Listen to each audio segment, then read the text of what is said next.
All right, so Happy New Year.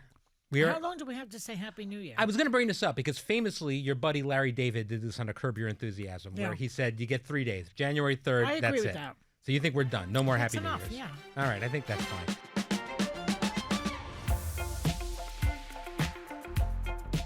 When do you stop saying Happy New Year generally? Is this the last one? Are we The calling night of New Year's is when I say it. Okay.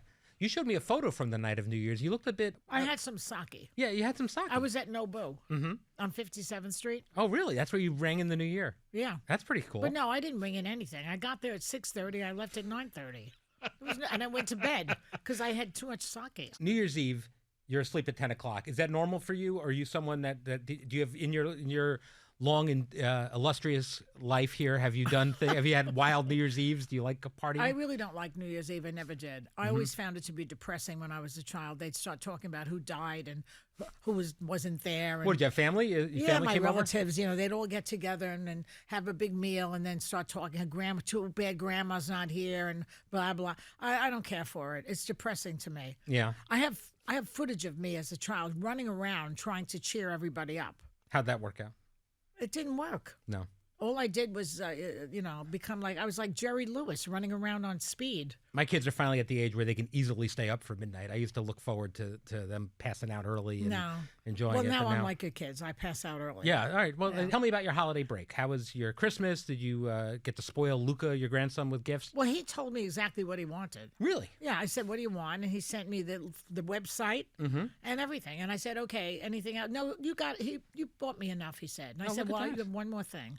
And what was the big gift? What was the best thing you They wanted? were all like pants and sweaters and stuff. Oh, wow, he's mature. He's going to be 14. Yeah, when I was 14, I still wanted robots and stuff. I don't know. I was. Well, you were a little slow. Yeah, still. I think that my daughters, it's all about gift cards. That's what they want. They want. Yes, I gave him those too, which Really? he loves. Amazon, I think. Yeah, it was. they want Sephora. They want to buy skincare. That's what they care it's about. funny about teenage boys. They're all into skincare also. That's probably great. One of my friends, I won't say who is because she works here, her son likes a silk pillow, a satin pillow, because it's good for his skin. He's 17. Wow. Speaking of skincare, Pamela Anderson will be on with the show with us Friday. Yeah. I'm excited for that. She's in this terrific new movie, and she's made a lot of news because she's decided to stop wearing makeup in public. Right. She's not against makeup, is what she says, but she doesn't feel like going through the process is worth the effort anymore. Right. You see this every once in a while. I feel like every couple of years, someone like a newscaster does the makeup, does the news without makeup. Good luck to them. I take off my makeup, people are adjusting their radios. So no, it's not going to happen. But what she is doing is good for her career. Tell me why. Well, because for years she was this hot number, taking her clothes off in, what's the name of the show? Playboy? Oh, but Baywatch. She didn't take her clothes off in Baywatch. Well, she was in a bathing suit. She was slow motion running in a bathing suit. And also taking her clothes off in Playboy? Playboy, yeah. I'm not really, I don't follow those shows, but I know that about her. Sure. And she's too old to do that now. She's 57 or something years old. Yeah. She's pretty, very pretty, with or without makeup. She's beautiful. And to take the makeup off is signaling. Just like when you put glasses on, you signal that you're smart, which is why you wear them. I have 20/20 vision. It's not working. No, it's just a desperate attempt. Like when she takes the makeup off, it signals I'm a serious actress. Oh. And I think that's a smart idea. So you think it's strategy? I do. Yeah. I do. And it's a smart strategy because every actress wants to be like Meryl Streep or Judi Dench. They want to, and Helen Mirren. They want to go into the sunset with a great career. Look at Glenn Close, who was on today. Yes. Glenn can be 90 and still work. Yeah. And so I think that's what Pamela wants to do. Yeah. Work. It was as a series. And she's very good in this movie. The Last Showgirl is great. She got nominated for a Golden Globe, and she talked a lot about how she's felt underestimated through her whole career, possibly because of how beautiful she is. Said the same thing. Yeah. Did you ever feel like that when you were starting out in comedy? Did you feel like you weren't being taken seriously, or? No, I was just told by executives and network people and agents I was too New York, which I think is code for too Jewish or too ethnic. Mm-hmm. Well, you're not Jewish. It doesn't matter. Yeah. It doesn't matter. I think that was what even somebody even said when I got this show. Somebody I knew in the past told Bill Getty, she's too local. Really? Yeah. Well, you definitely have a New York sensibility general and an accent, I guess. But it's part of the country. Right. No, it is, for sure. You can't have everybody coming from Iowa.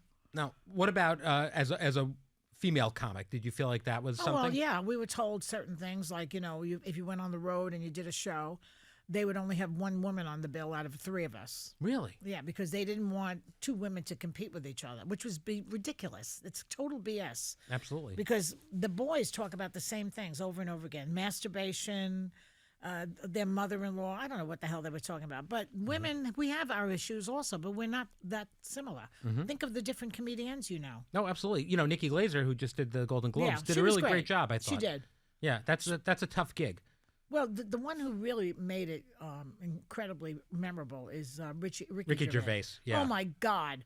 He took on that audience. Like, I've never seen anybody do that. No. Very glib also. He has a way with words. He's British. Yes. And he kept saying, I don't care. I don't care.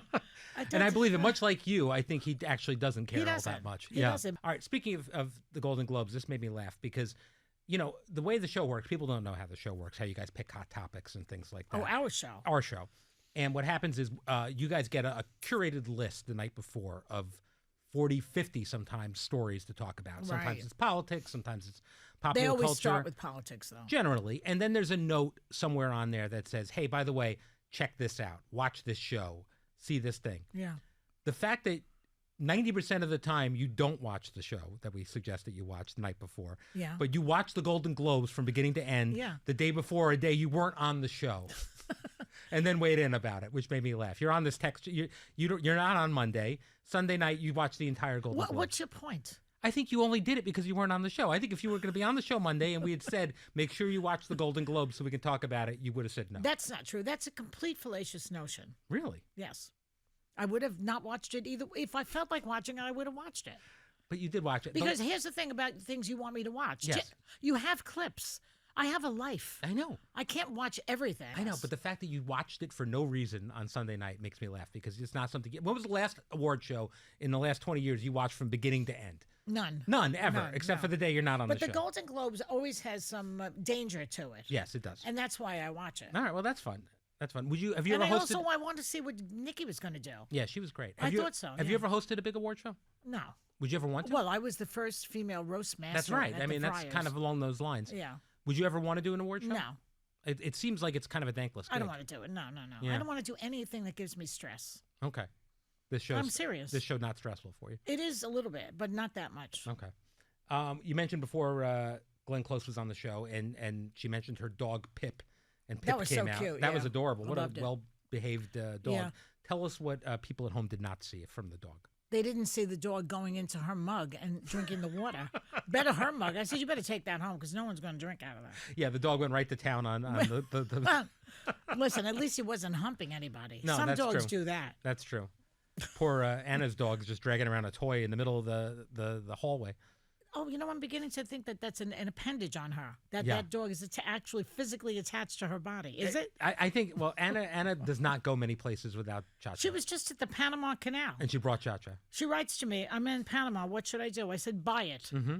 That being said, you're not separated from Bernie, your dog, that much. He sleeps with us Yeah. and snores. Still, it's not getting any better? No, he snores. He's too fat. And it's my fault. You know what happened? What? I started losing weight and eating less, right? And so did Steve, because when we go out now, we just split the Right. steak, we split the paella, whatever it is we're eating. So he started losing weight. The dog comes with us if they allow it, and to keep him quiet, we were feeding him bread.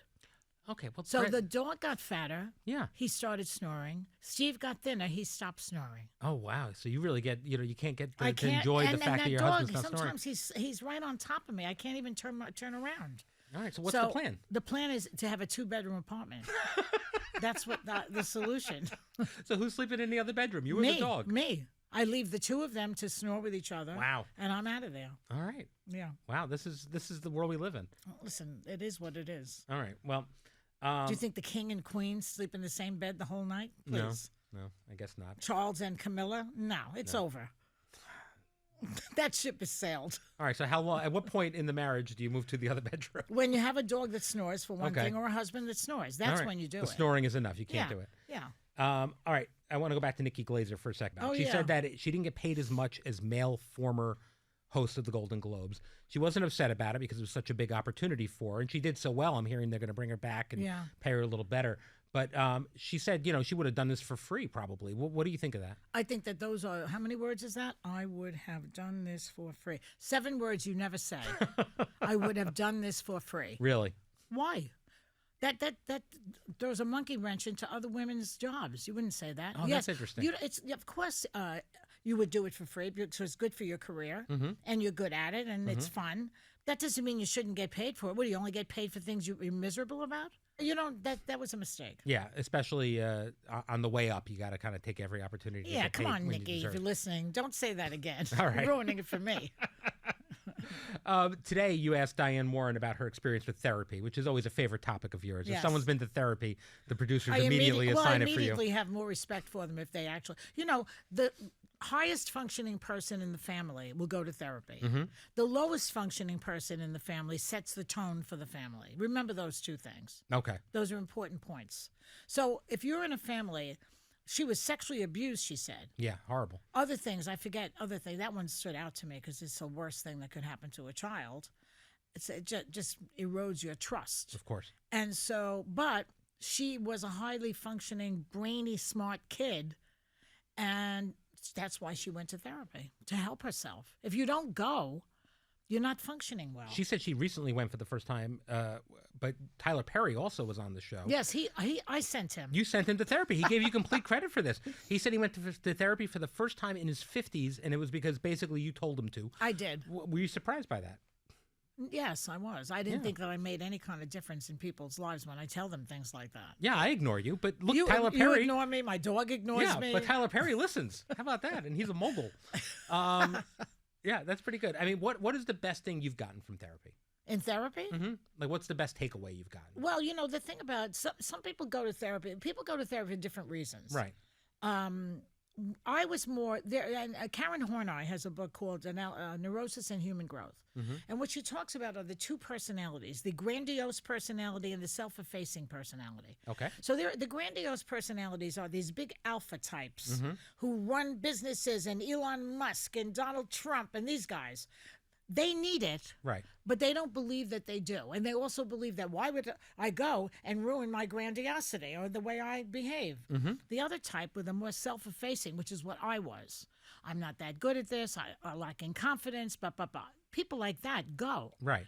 And that's why I would recommend that anybody who has confidence issues should be in therapy. And that is how it helped me. Right. So I overcame any confidence issues that I had. I'm very confident now. It took me many, many years, though. Yeah, no, I mean, and justifiably so, of course. But so did it change your personality? Would you say? No. People say if you take the medication, it's going to take your edge away. No, it doesn't. Have you taken medication? No, I never did. So how do you know? Because if I get into like a depression of some sort, like at Christmas, I was feeling a little low at times, because what happens with the holidays is a lot of people have died. Like I tell you, that's why New Year's Eve was always a nightmare for me, because the grown-ups are remembering everyone who died in the past year. Well, it's now like the I'm memoriam. the grown-up, Yeah. and I'm thinking of all the people who have died. Right. And I've lost friends too. Yeah. And grandmothers, of course, that was years ago. My mother, my father. I'm the oldest member of my family now. Right. So I was feeling that. And so what I was doing was I was writing to people. Like, you know what I did? I wrote to Debbie, Meredith, and Star Oh, how wonderful. to wish them a Merry Christmas and a Happy New Year. And they all wrote back to me immediately. And that's when I found out that Meredith's husband had passed away, because she wrote to me immediately Oh. to say, that had happened, because he died on Christmas Eve. Yeah. So so now I'm in touch with Meredith a lot. I want to have dinner with her. That's great. No, that's great. And that was very sweet what you said on the show yesterday about I love her. And yeah. I loved him. He was a great guy. Yeah. No, Yeah. she's terrific. She's the View host I most wish I had gotten the chance to work with. Oh, yeah, she's a doll. And funny. Yeah. Very funny. Naturally funny. Yeah, which is not a compliment you give easily. So No, but she is now. And she was easy to be around, too. Yeah.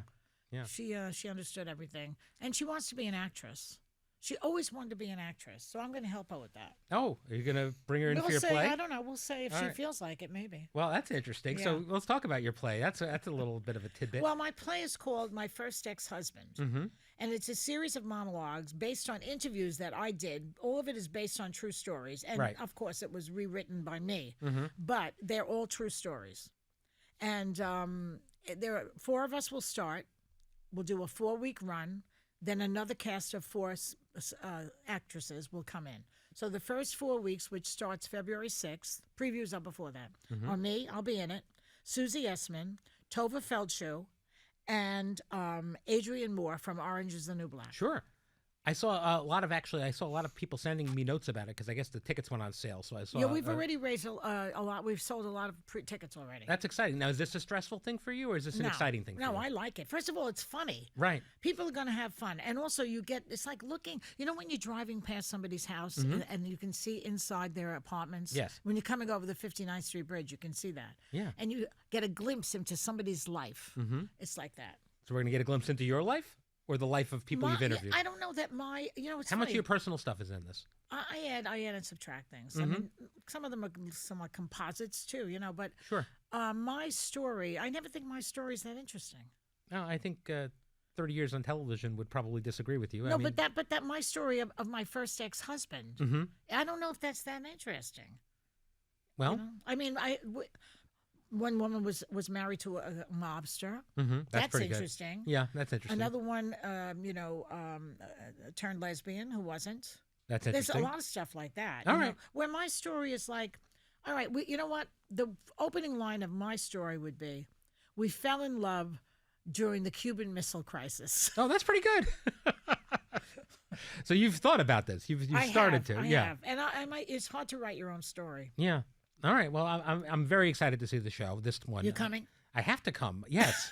I didn't come last time. Well, last time I was waiting to be invited. You will be invited, but I can't invite everybody because it only seats under 200 people. I understand. I mean, I am your boss technically, but it's Yes. fine. I would like to be invited. Bill Getty used to say that. And I was telling him, you're not my boss. But I am. You're not. No, you're not. Okay. You're not. I'm not? No. I'm not the boss of you? You're not. Do you want to take tomorrow off? You can't. See? I'm the boss. All right. Is Robert De Niro in this play? Because you did get his number and ask him to work for you. No, it's all women. Oh, okay. But, I have another play that we're probably going to put on, bring to New York in the fall called Bonkers in the Boroughs. Right. It's about 5 different boroughs of New York in each play. And there I need men. So I'm looking to do my Rolodex now to see who I've got. All right, I'm ready. I'm ready for the call. You don't have the time. I don't have the time. No. The what I love, but people don't know at home, is often when we have the great actors on the show, you will occasionally call them aside and maybe get a phone number. Not occasionally, every time. Every single time. How often do you follow up and ask them to do stuff? I haven't yet. Right, you just have the Rolodex. No, but like even now, we're trying to book my show now, my first ex-husband. So you call the agents. Right. They don't even tell their client. Correct. Didn't Pamela Anderson tell a story where she said that this show, The Showgirls, what is it called? The Last Showgirl. The Last Showgirl. So the script comes to her agent. The agent doesn't even tell her about it. So the director called her. I believe it was Coppola's granddaughter is involved in the project, and she called her directly. And she said, of course I would do it. When I read the script, I loved it. Why did the agent not tell her? I think sometimes people make their own decisions about what's good for somebody else. And that's the problem. Outrageous. Right. This is a career starter for this girl. Yeah. So, when I got this job, what was it, 1997, I was sort of on the cusp of getting a sitcom. I had been in a sitcom already, and I had done a pilot. I'd done a pilot also about teachers, which didn't get picked up, but I was in that group of people. And the call comes for this job to do The View with Barbara Walters. Do you know that my agent told me not to take it? Wow. Why? He said it's not enough money. I said it's in New York City with Barbara Walters. I don't want to live in L.A. I want to live in New York City and work with Barbara Walters because I knew that it would be a smart show with her behind it. And you were right. And he told me not to take it. Do not always listen to what they tell you. That is to put a cap on this conversation, that is the reason that I get their cell phones.